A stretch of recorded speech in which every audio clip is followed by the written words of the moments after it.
Hey guys, and welcome to another video. So in today's video, we're heading back to the Wimbledon Children's Hospital, and you would have seen from the last video, yesterday we were there for a neurological physiotherapy appointment, and today we've got an ENT appointment. So we're hoping in that appointment they're going to do the endoscopy, and we won't have to come back for another appointment because we're really looking forward to having that done and seeing what's going on in the back of Max's throat. So, let's go.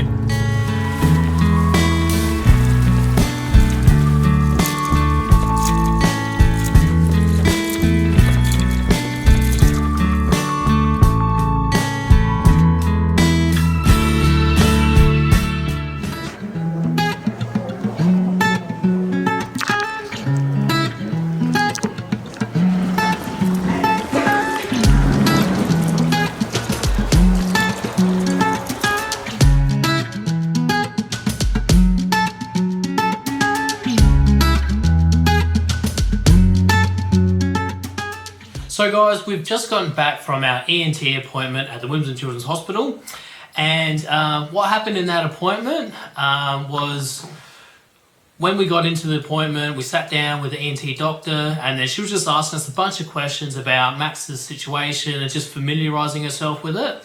And from there, we went straight into the endoscopy, which was really good because that was one of our main concerns, that we will have an appointment just to talk about it, and then they'll set that up for a later date.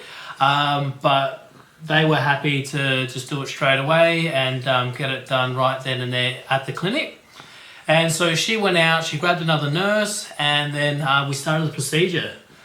And we know from putting in Max's tube that anything going up his nose and down the back is really distressing for him. So the nurse and I were holding him down and just trying to keep him calm while ENT doctor performed the procedure. From that procedure, she was able to get some good visual of his vocal cords and everything happening down the back of his throat.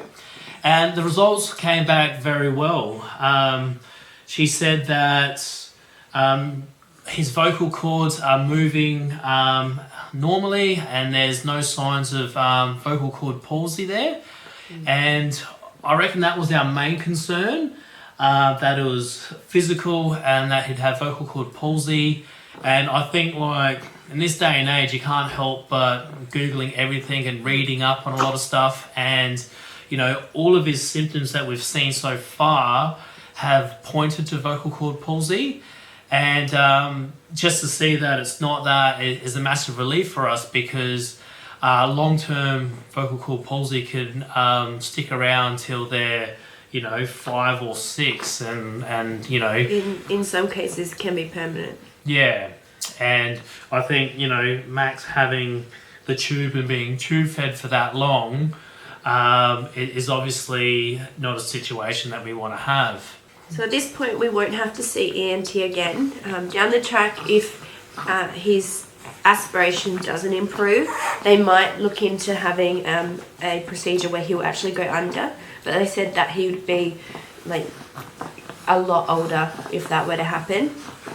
But all signs are pointing to this being a developmental reason, which means that we just have to wait and try and help him where we can in getting better at swallowing.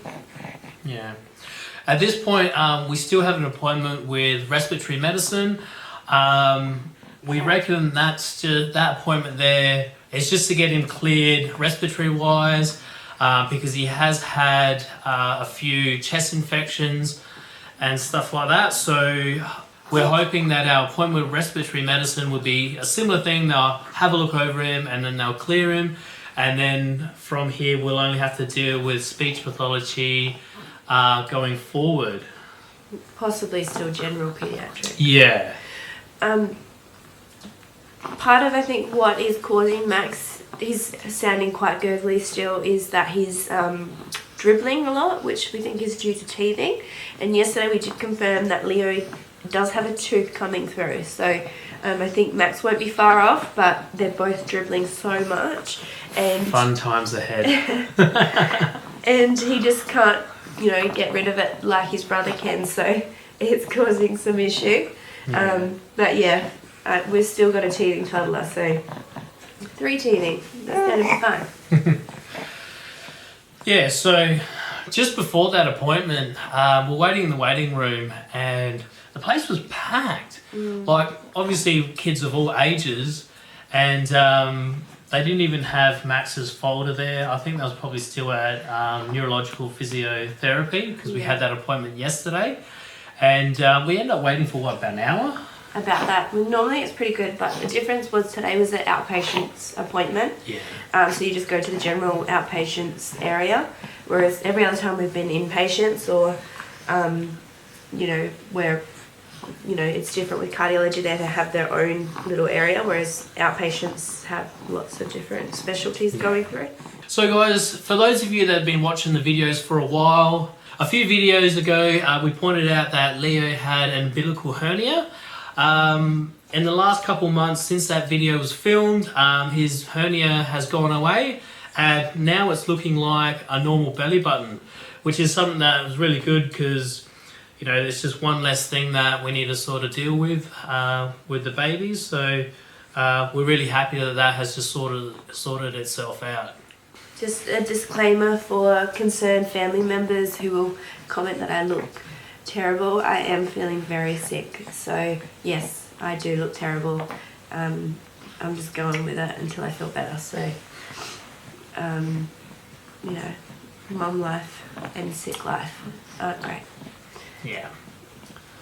And mum, you don't have to come home. I'm okay. So, do you want to do the outro?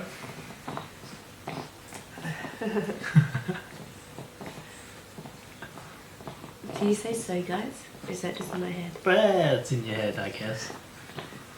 Okay. If you're pregnant with twins, have twins, parents of a heart kid, or just interested in seeing what we have going on, look out for our upcoming videos. Better yet, subscribe and hit that notification bell. I think I just add that, don't I? No, I say that. Oh, okay. Yeah, alright. I can't. Guys, thanks for Coffee much? Guys, thanks for making it to the end of the video, and we'll see you in the next one.